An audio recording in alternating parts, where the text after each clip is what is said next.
Yeah, in terms of just his routine, I've seen that throughout his time here, and so it wasn't anything new from that perspective. How is he Great. for you guys? I mean, how would a savior kind of at this point? Yeah, he's been great.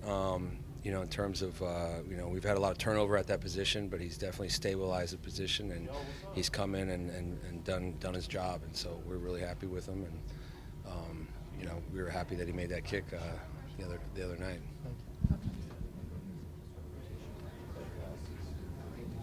you. Different kickers in there, and Austin gets hurt and all that. It's challenging, in terms of, not having that consistent guy there, but it's kind of it's been something that has been going on all year, obviously, and so we've made the most of it. I think it really helps that we have a really strong operation with Ott and Tress, so regardless of who's come in and kicked, they know they're going to have a really top shelf operation to work with, and it's helped them transition when we've kind of gone from one guy to the next. But everybody that's come in has done a great job, and Zane has been really consistent for us, so we're happy with that. What about for getting Austin back? How long is that? I know it's been a couple weeks, but Yeah, obviously he, all pro. He had a really strong year for us. Definitely is a threat anytime he's back there to be very productive. I love the way he runs, and so we feel the same way about Luke, and we feel good about that overall unit. Regardless who's been back there, we've been very productive with it. I think a lot of credit goes to the guys up front blocking, and so we'll just see how the game shakes out and see who's back there when we get out there. Getting ankle injuries, you didn't have to talk to us for a couple days. Yeah, I was waiting to get the award, and then, you know, Honestly, I crossed that. How are you feeling? I'm good. Was it anything of note, or have something happen in the game, or just? It's life. Do you expect that to impact you at all? It's life. No, I'm straight. And it was nothing like you ever thought would keep you out. I'm not about to talk about the injury or anything because the Detroit Lions are watching. So anything that I say, they're going, So you're 100%. You're good to go. Great. So see you guys Saturday. What do you make of Detroit's offense? They test your discipline. They find every weakness within the coverage that you run. So this is one of those games you have to be very disciplined. They're going to throw so many different personnels. Obviously, they have trick plays. They're very aggressive in their play calling. So, usually on third and fourth or third down and short, you make a play, you think you're good. They're going to go for it on fourth down. So you have to be ready to play them all quarters, all downs at every moment. You obviously guys have gone up against Derrick Henry and Saquon, but you haven't. I don't know if you've both gone against them with two backs like they have, assuming Montgomery is healthy. What's the challenge of the two guys inside outside simultaneously? They just provide two different styles. One's downhill, one's trying to, finish aggressively. The other one's more outside perimeter, but I think he tries to finish aggressively too, and so they feed off each other. One has a good run, the other one wants to get excited, and they just, they're really good. They're really good. They work really well together, and so that's going to be a challenge for us. We've asked you a lot about Dan Quinn this year, but what has Joe Wick done for this defense in terms of putting you guys in positions to succeed? I think that's the biggest thing. I think he's found a way to maximize everybody's talent. He puts us in the right position to make plays. He's a great leader, and I think that's what helped us kind of grow throughout the season. When you play an offense that's talented and strong in those ways that you mentioned, do you feel as a player like, hey, maybe I play a little more aggressively and try to make a play on the ball? Is there anything that changes in your mindset? I think that's what they want you to do. And I think that goes back to the discipline. They want you to try to make a play, and you get out of your gap, or you do something that you wouldn't normally do, and that's when they try to capitalize on it. So, again, I think this game is more discipline. Like, how disciplined can we be? They're going to show a lot of different things, formationally, motion. They do a lot of stuff pre-snap, post-snap, and it's going to test your discipline. And the plays that they get is when someone's not disciplined and someone's trying to do too much. And so, for us, we just got to be really disciplined and be ready for anything. They've also had a week off, so they had creative plays before. I'm sure we'll see some creative ones this week. You faced obviously Jared Goff back West days. What's changed most about him since he's come to Detroit? I think his confidence. I think his control of the offense. I think his understanding of the offense. I think he makes a lot of plays. He knows where to get the ball, knows how to read coverages, things of that nature, things that you want your quarterback to do well. He does well. Comes to the line and sees something that he doesn't like, he'll make a check. Those are things that kind of early on in his career he may not have had the confidence to do or the support to do. And so you can feel they have the support of the team, and no matter what situation when you have support of your team and the team has a lot of confidence in you, it allows you to play better. I don't want to make too much of it, but you're talking about trick plays. Have you seen like a fake stumble like they did earlier this year? Yeah, I think George Kittle ran where he acted like he fell on the ground and then went out. They've done stuff. The Rams have done a lot of tricky stuff. So I've seen some of those. I mean, maybe they haven't done it as much as of late, and they're just kind of bringing it back. But football's a cycle. You're always going to have these plays, and then they're going to get an interception or a big play off of that, and then they'll stop doing it, and then another team might do it. And so this is their version of the cycle. It's like they come up with some creative plays, and we just got to be ready for it. But again, like something like that, a guy falls down, you still got to read your key. If you're on your keys, your guy is leaking to the over route, and you got to make sure your eyes are in the right place. Bobby, people say culture in the building comes from the top down. How have you seen that this year? I wasn't here for the previous regime, but I heard some stories.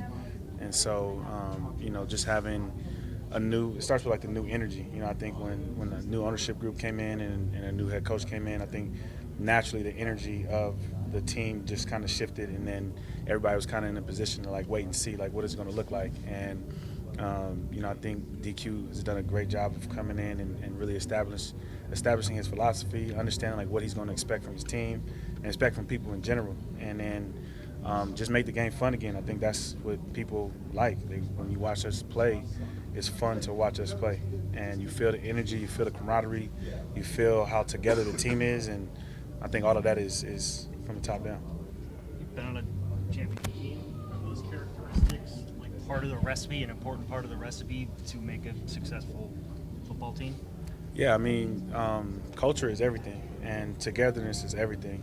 It's the team that it's not always the most talented team that wins at the end of the season. It's who plays the best and who's the most connected and who's the most selfless. And so you just want to make sure you're that team. Yeah, I mean, you hit it on the head. It's something I've done my whole career, so it's just something I've always done. Don't really think of it as a process. I mean, it's just kind of like what I do. I guess it is kind of a little routine going through it every time. But for me, it's just more of the same, I would say, basically. Just happened to be on a bigger stage, so just a lot more attention on and stuff like that. So it's just a little bit more highlighted now moving forward. But for me, nothing will change. It'll just all remain the same. How much do you hear? Thanks for supporting this or shit. A tremendous amount of support, honestly. Ever since the game Sunday, a tremendous amount of support. It's awesome to hear everybody's stories, whether it be an adult or a kid or middle age. I mean, there's all sorts of people that walk through life dealing with struggles in the day-to-day, and a lot of it's at home that people don't see. Like, for example, like last night, I resetted my alarm about 100 times just making sure it was okay. Kind of gets on my wife's nerves a little bit, but at times it's just kind of how it goes. And so just hearing other people's stories and stuff that they deal with along those lines, it's always interesting to hear, and it's just like it's been pretty neat to see the community kind of come together and just kind of help me out a little bit. How'd they reach out to you? Text? Instagram, social media, for the most part, that just messaging and all that stuff, and then a lot of family and friends have just reached out and stuff like that. But for the most part, it's all been social media, I'd say.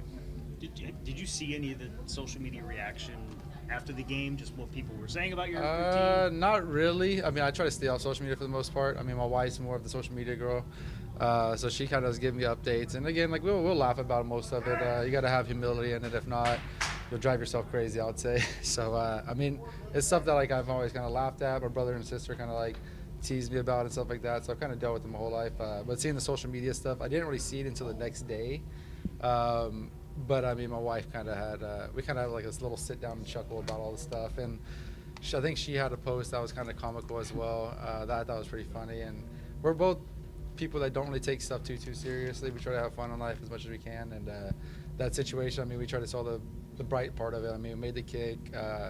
Whatever happened before. I mean, she's used to seeing it. She's used to seeing me on the sideline. She's seen me at the practice field doing the same stuff. So for us, it's just funny that it's just on such a big stage and how it all like unfolded, I'll say. So, has it gotten easier to deal with over the years, and how is it compared to when you were young? I would say it's gotten easier to deal with in the aspect of I'm just more mature. I'm grown up. I used to be a little bit more self-conscious, not as confident as a person. So as a kid, you just kind of didn't more adamant about trying to hide it and try not to show people because you're like, oh, I don't want people to think whatever, this or that. And like, I mean, you saw the reaction. People always like, oh, he's nervous. It's like, okay, it's not nervous. It's just kind of a tick type deal. So as a younger person, you try to hide that a little bit. But as older, being a professional athlete, it's like, hey, I'm here on the big moment, big stage. Do what you do, make the cake, do that kind of stuff. So for me, in that aspect, it's got a lot easier with the confidence and stuff. And then also just little tricks of the trade here. I mean, I've reached out to a couple therapists, stuff like that, and there's different methods you can go about it. And for me, my big one is just sometimes whenever I can have time, try to fight it a little bit. But anybody that has OCD understands, like, that mental battle is not easy. Like, you truly think it's at the end of the road or whatever that situation is that you're going through, that you think the worst possible situation can come of it. And even if it's just the most unrealistic thing ever, but that's just kind of the way you think about it sometimes. Saw your wife's TikToks actually come up in my algorithm. Yep. What is her public support? I mean, she got a little upset about some of the commentators and stuff like that, and then obviously social media role. But like I told her, if you try to fight the internet, you're gonna lose. I mean, that's just how the internet works. There's so many trolls out there and stuff like that, and that's why I try to stay off of it. But she tried to shed light on it as well with the little or TikTok, I think it was. And I mean, we kind of both just laugh at it a little bit. I mean, she's still a little bit more upset than I am about kind of some of the feedback, but I mean, as a pro athlete, you're going to get all that kind of negative stuff every now and then, and it just comes with the territory. So for me, I mean, I've missed some big kicks in my career. I've made some big kicks, so it's just kind of just even kill, keep going about it, and keep on moving. So she's handled it. She's getting better about handling it, I'll say, for the most part. What do you wish people knew about OCD that others without it cannot understand? I just wish more people would understand, like, I don't know, it's hard to describe the mindset that's going on in the OCD. So it's like whenever you're having one of those situations come up, like, you truly, like, whatever it may be, you think the worst possible situation is going to come up, and it's like, it could be the most unrealistic, crazy, unimaginable thing, and people will be like, you're crazy for thinking that stuff, which I'm aware I'm crazy for thinking stuff, but that tick just constantly just is like a kneading at you. So it's never ending. It's always just there. So it's just one of those things you just kind of get used to and you grow accustomed to. And I mean, if I've had it for my whole life, it's been there. I mean, I've definitely gotten better since I was a younger kid. But just now as I'm growing up, I feel like I'm able to handle it a lot better. What was the hardest time as a kid when you had that? Because as a kid, everything's going to be difficult. Yeah, I mean, there's a bunch of little situations, whether it be trying to write a paper and then you miswrite a letter and then you erase it and rewrite that same letter, and now you're writing the same letter for 3 hours straight, and then so you're just kind of upset. You start getting a little bit more anger managed, like not anger issues, but you get a little upset about stuff going on, and it'll just really thread at you. So if I remember, for me as a kid personally, like, I would get really upset to where the point where it was like I really couldn't even do my homework out. Like, my dad would like take me outside on a walk, go play soccer, do something, get my mind off, and then come back to it. That was their way of addressing it for me personally, just get me away from whatever that was. That was like pretty much crippling me at that time, and then kind of addressing it that way. So for me as an adult, I kind of carried that over, and anytime there's a situation like that where I'm like, okay, I'm just like try to take a step back, realize what's going on, and address it, and then if that's not helping, just move on to something else, and then it'll eventually pass. But that's pretty much for the most part. How much fun is this just to be on this team, get that big field goal? Like, you know, as a kicker, it's kind of a journeyman life of going team to team and all that. But Yeah. how fun has this been for you? It's been amazing. The organization is amazing. The coaching staff's amazing. Everybody from top to bottom is really amazing. The team's awesome. I mean, if you're just around the guys, you can feel the family aspect of it. And I'm just grateful that they brought me in and allowed me to be me and enjoy this process. And then also, over the last week, enjoy the ride. I mean, there's ways you could have went about it, and then dealing with the OCD stuff. I mean, I think most of the guys here kind of already seen it in the games past, like especially the specialists. They've seen me do the sock stuff, the head stuff, whether it be in a game or practice. They've all kind of aware, but just seeing on the big screen, we kind of all kind of made light of it and just kind of laughed a little bit at it. And like, we'll kind of joke around and do this at practice a little bit now or something like that. And so it's just truly been awesome, and I'm just incredibly grateful and for the whole organization, honestly, as a whole. I mean, everybody here is truly, truly amazing people, and they got something special going on. I'm just happy to be a part of it and do my little part. So.